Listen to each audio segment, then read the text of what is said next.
So let me give you a little physical idea of what the bead looks like and what it's doing. Maybe you were confused. So here's the hoop. This represents this. And the bead sits on the hoop like this, okay? So if the bead is going slowly, then the top of the bead will be pushing down on the hoop. And the hoop will exert a normal force up. If the bead is going fast, then the bottom of the bead will be pushing up on the hoop, and the hoop will exert a normal force down. So that's why you can have a normal force in this problem in either direction. If you write down mg, and then I'm going to assume n is this way, just see what happens.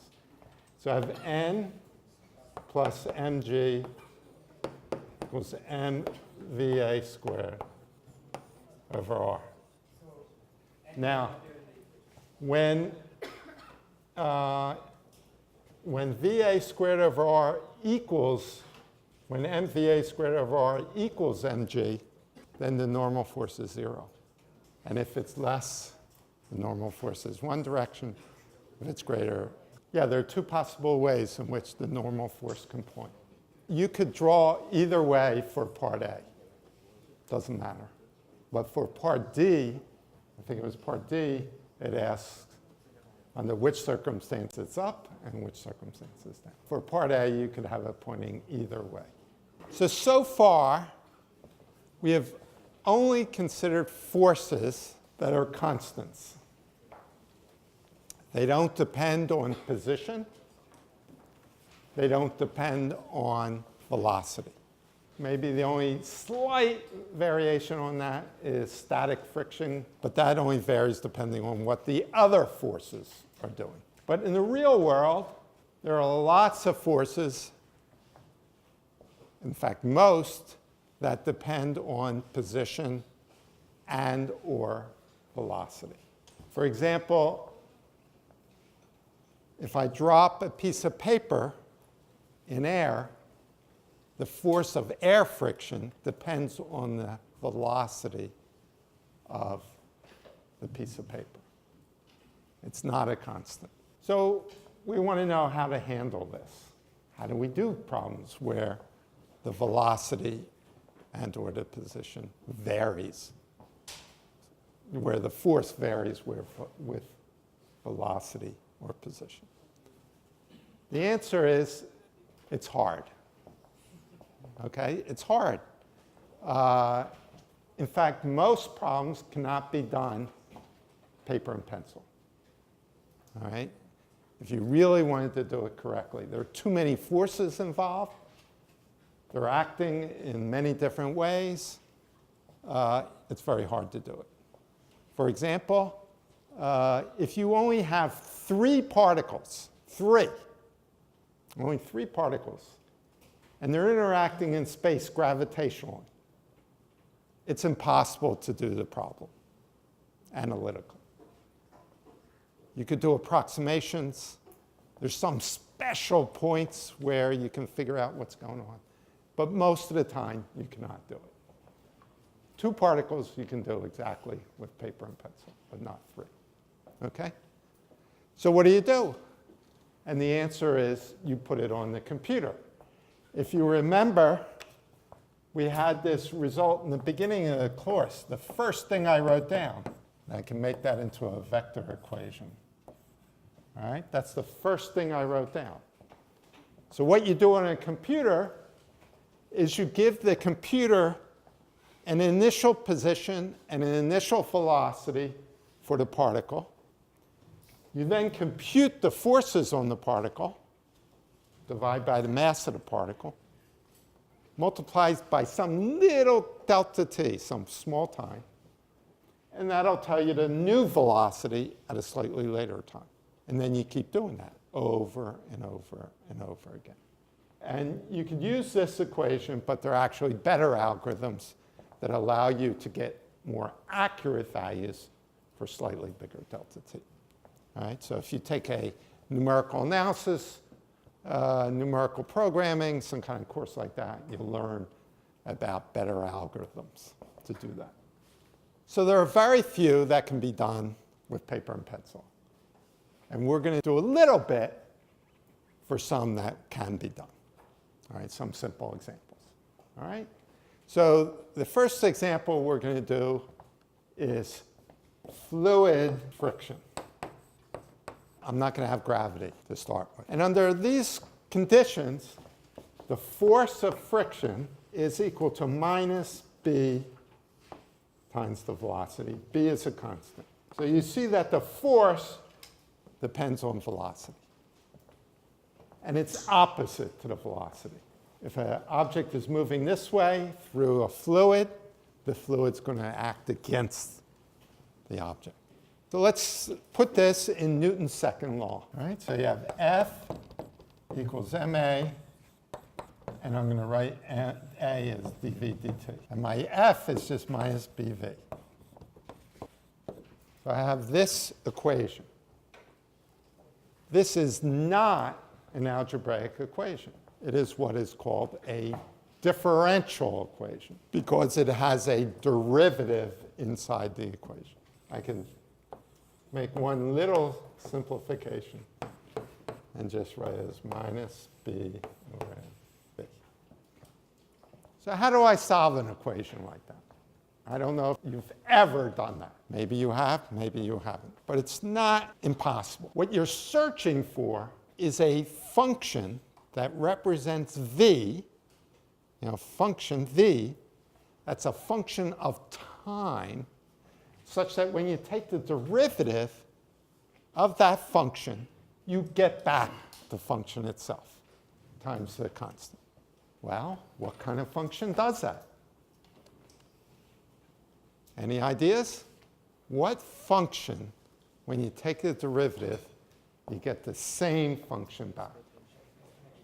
An exponential function, right? So we'll make a guess. This is the most common way of solving differential equations, is to guess the answer. All right? So you write v is some constant, e, and we'll put in a constant c, t.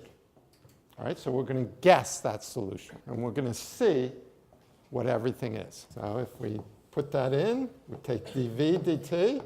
All right, anyone know what dv dt is? C a e to the ct. Okay, everybody agree? Simple enough. Now I stick this and this into here. So I get ca e to the ct equals minus b over m a e to the ct. Everybody agree? All I did was I stuck v in here and dv dt. I stuck this in for v and this in for dv dt. Stick it right in. So that comes from that. Now, certain things cancel. That cancels with that. The a cancels. And I'm left with c equals minus b over m. So I know what c is. So now this all implies v equals a e to the minus b over m t. So I've made some progress. That's pretty good. The only thing that I don't know is what a is. So I want to give a some physical meaning. There's no math without physics I can do to find out what a is. But a has a meaning because I get, if I plug in v t equals 0, I get a e to the 0. And what does e to the 0 equal? Just equals 1. So that means a is v of 0. So now I have my final answer. V equals v at 0, e to the minus b over m t. So I solved the problem. So if you've never solved the differential equation, you've solved your first differential equation. You've seen it solved. Okay? That's how you do it. All right. I mean, actually, when we did the constant acceleration things, yeah, we kind of solved the differential equation there. But this is a little more non-trivial. Let us check this answer to make sure it makes sense. Okay? What happens when t goes to infinity? What happens to the velocity? What happens to v when t goes to infinity? It gets very big. It goes like this. But now I'm going to let what happens to t, so I'm going to let t go to infinity. I'll get very big. So what is e to the minus a big number? 0, right. Okay? So the velocity goes to 0 as t goes to infinity. Does that make sense? Yeah. It's slowing the particle down continuously, and eventually it'll come to rest. Take a long time, perhaps, but it will. And does it take longer or shorter if the mass gets bigger? If I take some light object and there's a force on it that doesn't depend on mass, it's just minus b times v, then that light object will slow down very quickly. If I have a very large object, a big massive object, it can go further. Right? That's why, you know, when I drop this piece of paper, air friction matters. But I could drop this chalk. I won't do it because it's going to break. All right? But if I did, air friction would matter less.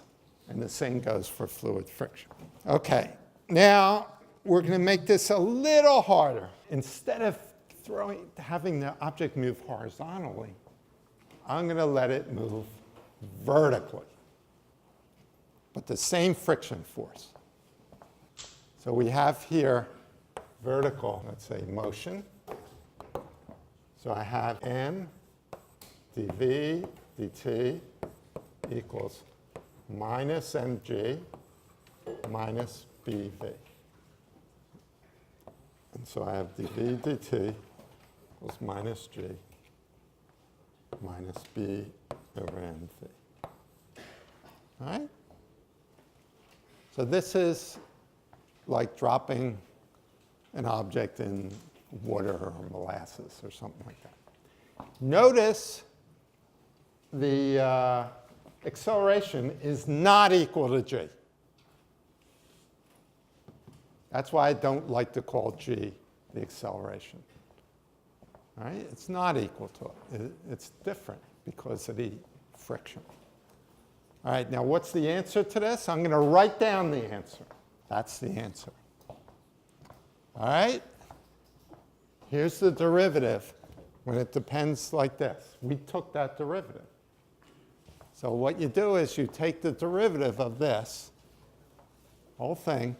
When you take the derivative, you get this back times minus b over m. Right? That's all that happens.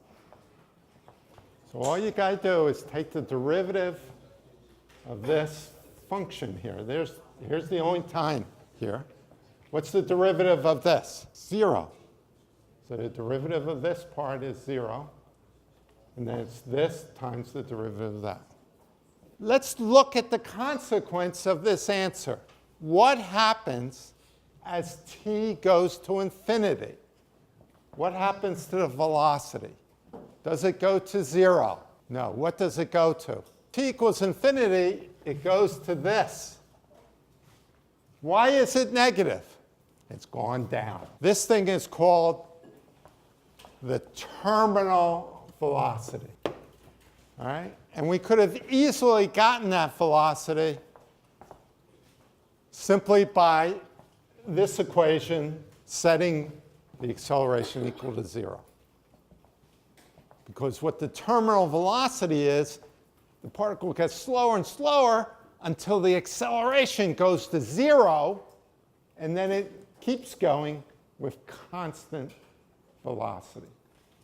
And that's called the terminal velocity. So this is a model of friction for fluids. It usually works at low velocities, not at high velocities. All right. Air friction does not usually work like this. So air friction has a dependence like this. So that's the magnitude of the air friction. So one of the interesting things about air friction is that it depends on the density of the air. This is the cross-sectional area. This is the density of air. And this is just some constant called the drag coefficient. So D depends on what kind of air you have, whether you have oxygen and nitrogen or whether you have helium or some other gas. All right. So that's the way air friction goes. We could, in principle, do this whole analysis here, but it would probably take me with you a couple days to do that. And I'm not going to do that. All right? Later on, you may learn how to solve this kind of problem. It's not trivial. Part of the difficulty is that if you throw an object up, the force on it, the frictional forces, changes sign depending on whether it's going up or whether it's going down. So that makes the problem a lot harder. All right, so this is a hard thing to do. But one thing we can do is we can calculate the terminal velocity. The terminal velocity occurs when this is equal to mg. Right? When the force of friction, which is opposite to the motion, is equal to mg down. Right? The air friction will be up, mg down. When that equals 0, then the acceleration is 0, and that's the terminal velocity. So the terminal velocity equals, given by mg, equals 1/2 d rho a v terminal squared. So this is the terminal velocity. So you solve for vt, and you get the terminal velocity. Right? This is relevant. If you ever end up having to jump out of an airplane, this is the velocity you'll end up going at. Okay? Hopefully you'll have a parachute. And what does the parachute do? It makes this A really big. That's part of what it does. It makes A really big. And you can see the terminal velocity decreases as A gets bigger. All right? So that's why you use parachutes when you're falling out of an airplane, right?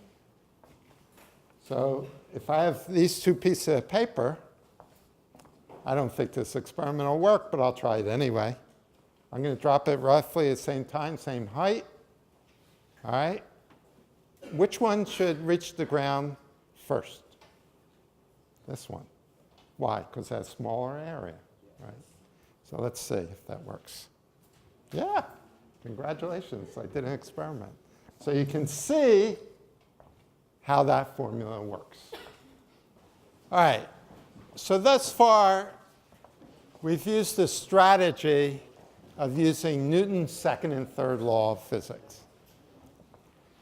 And that tells us we can work out the motion of the particle, its position and its velocity as a function of time. But a lot of times we're not that interested in what's going on as a function of time. For example, we might just want to know what happens at the end of the motion if we know what's happening at the beginning. For example, I throw a ball up. I don't care how it got there. I just want to know how high it went. That's all I want to know. So a strategy for doing that is to take Newton's second law and integrating it. All right? Doing an integral. Now, I don't know if you know how to do integrals or not, but I'm going to go through it, and hopefully you'll get something out of this. All right? So we'll see how it goes. All right. So we start out with Newton's second law. F net equals m dv dt. All right, so that's Newton's second law. I'm going to do it in one dimension first, and then I'll make the extension to 3 dimensions. Now, we can make what's called a change of variables by thinking of velocity as a function of position rather than time. And the way you do that is you multiply dv dx times dx dt. All right? So if you think of these little elements, dx and dt, they can kind of cancel out. Okay? The mathematicians may worry about that, but for physicists, that's fine. The only time you have to worry is when there are very bad things happening to the function.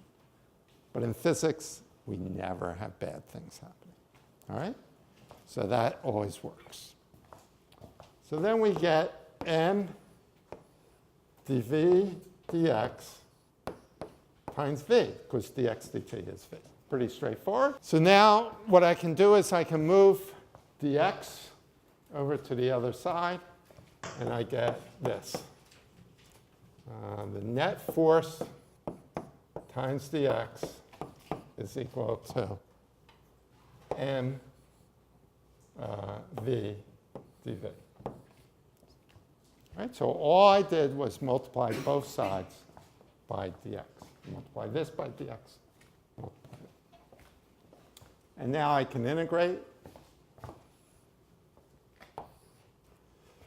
This quantity here is called the work. And when I integrate v, what do I get? I get v squared over 2. So I'm going to integrate from v1 to v2. So I get 1/2 m v2 squared minus 1/2 m v1 squared. And we call this quantity,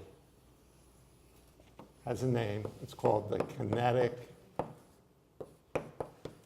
energy. All right? So this result tells us that the work is equal to the change in the kinetic energy. Right? K is the kinetic energy, capital K. This result is called the work kinetic energy theory. It is not a new law of physics, because it comes just straight from Newton's second law. It's just math used on Newton's second law. So it's not a new law of physics. That's why it's called a theorem rather than a law. All right, so this is in 1D. I can do the same thing in 2D and 3D, and then I can add them all up. So I can have F net x times dx plus F net y times dy plus F net z times dz m vx dvx plus m dvy dy plus m vz dvy dvz. All right? So what I did is I just take Newton's second law in components, did that 3 times, and then just added them all together. That's all I did. All right? And then I can integrate. Oops, I forgot to put the integral sign on. The integral there, this is the work. And here I'll get 1/2 m vx squared plus vy squared plus vz squared at 2 minus 1/2 m vx1 squared plus vy1 squared plus vz 1 squared. Or 1/2 m v2 squared minus 1/2 m v1 squared. Right? So notice that the kinetic energy in 3D looks like this kinetic energy in 1D. Right? It's just the speed square. You don't have to worry about the x and y and z components. So again, this theorem works. Okay. Now, we have a special name for this kind of mathematical operation. Notice we take the x component times a dx, a y component times a dy, and a z component times dz. We can think of dx, dy, and dz as a vector. So let's say I have a vector, I'll call it dr. It has an x component dx and a y component dy, and if there was a z component, dz. All right? So I have a vector made up of these little differentials. So we can write this in a new way. All right, like that. This is called a dot. And this is called the dot product. Another name for it is the scalar product.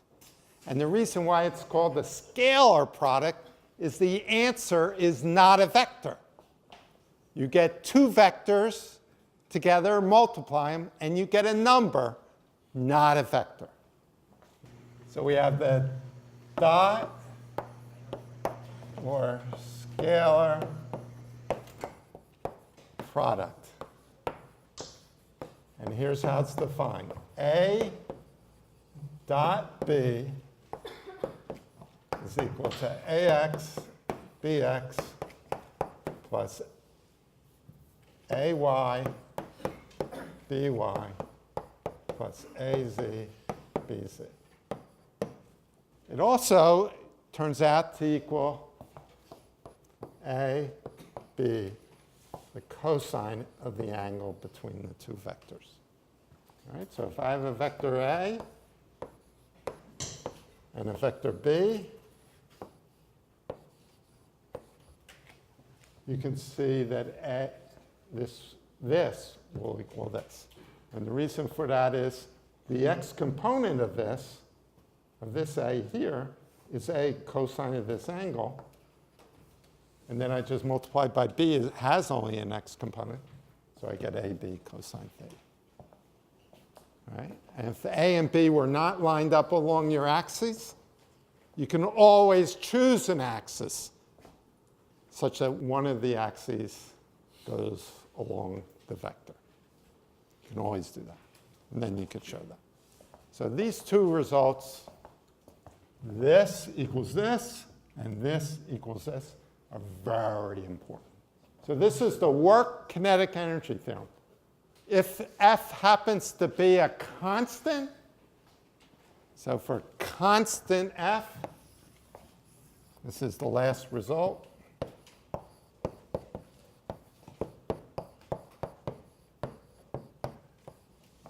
We have that the work, so delta R is the change in position, or sometimes called the displacement. Change in position. So this is true only for constant force. It's just like if you take the integral of a constant, it's just the constant times dx in one dimension. So it's the same thing here. All right? Everybody clear on this? So this dot product's very important. You see this wall here? I'm going to push on it as hard as I can. I mean, my arm is hurting because I'm pushing so hard on this wall. I am doing so much effort to push on this wall. How much work? Why? The wall's not moving. There's no displacement. This delta R is 0. So if there's no displacement, the force can do no work. Can you tell me a force that always does no work? The normal force never does work, right? Because it never causes a particle to change its position. All right? So the normal force does no work. Okay. Let me ask you another question. My hand is going to do work on this object, so I want to know how much work it did. So I do that, and then I bring it back to where it was. How much work did my hand do? 0. You sure it's 0? So I did this, and then I did this. Somebody who thinks it's 0, tell me why. So the displacement is 0. Delta R. Right. Final connection will be 0. All right. So that's one answer. Somebody who said it's not 0. Why? A bunch of you said it wasn't 0. You're just guessing? Why? Force direction. What about the force direction? Direction. It changed. Yes. So the net force is not constant. It's not constant. Right? It is not a constant. All right. Now I'm going to do something even trickier. After I let this object go, I'm going to hopefully catch it. Okay? And I want you to figure out the work done by gravity. All right, so I'm going to throw it up and hopefully catch it at the same location. All right? Whether I could do that or not, I don't know. But let me try. All right, there I did it. All right? Thank you. All right.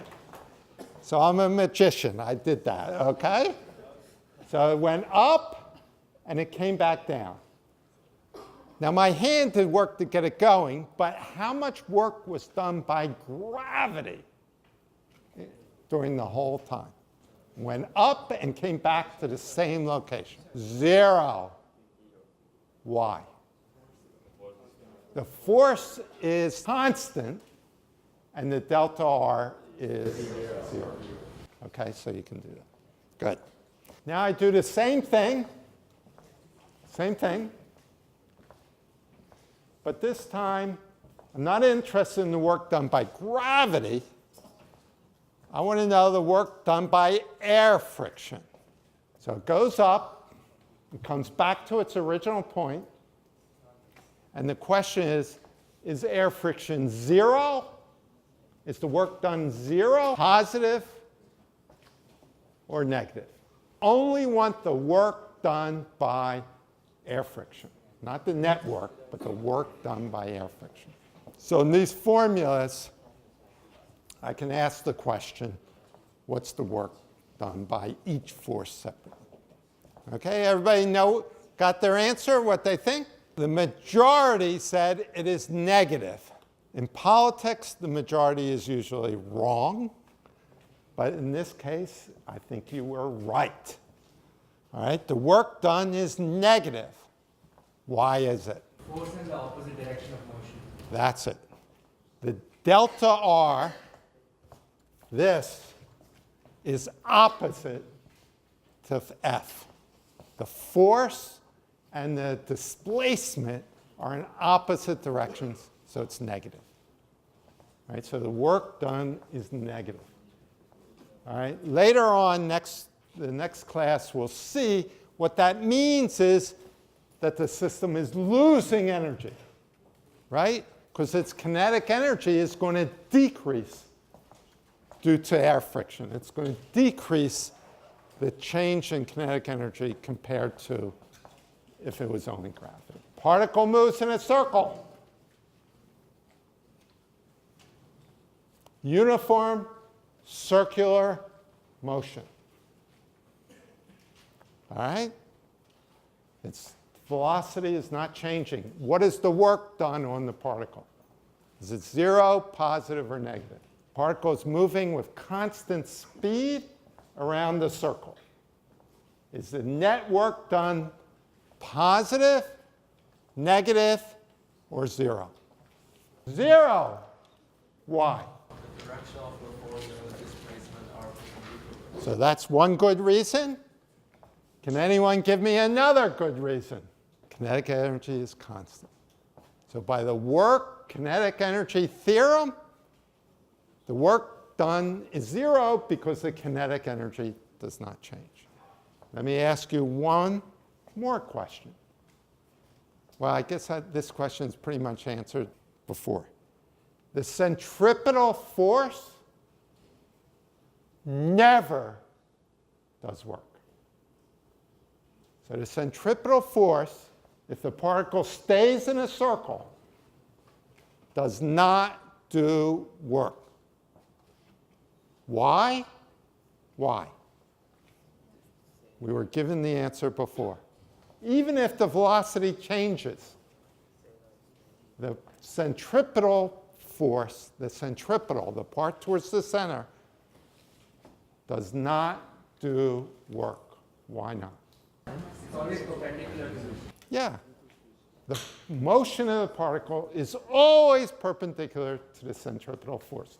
The velocity is tangent to the circle, even if it's increasing or decreasing, but the force due to the centripetal force is 0.